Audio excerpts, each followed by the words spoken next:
Okay, so you might have heard about the gut-skin axis, and this is a very important link between the gut and skin health.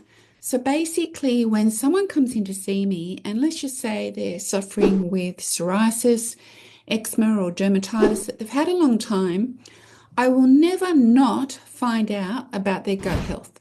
So that's a matter of a lot of different questions. It's about talking about their diet, and it's about asking about their bowel movements and all sorts of things.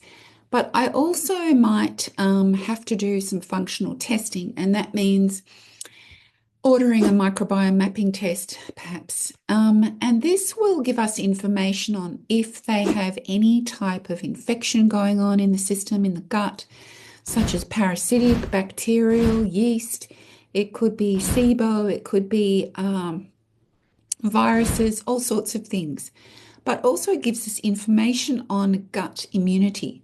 So when the gut is functioning well, the immune system is less reactive. And so you're going to have a whole lot less inflammation, which means that translates to less itchiness, less redness, less swelling, etc.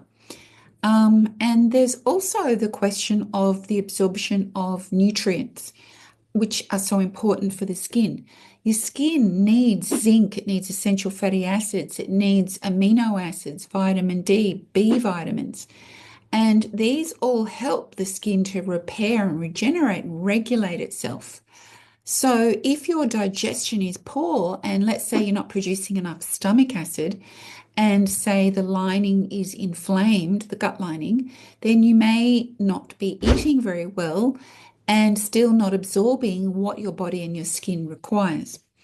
So very often people with rosacea, for example, very often have digestive issues. And people with eczema, for example, very often have issues like food sensitivities and intolerances, which can then cause inflammation in the gut.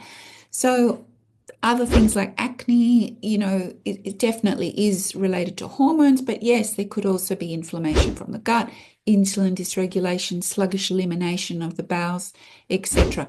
So we need to look at all these things. And in the article, which you can find below that you can click on, it will give you a lot more detail on the gut-skin axis and what you can actually do naturally without having to take prescription medications.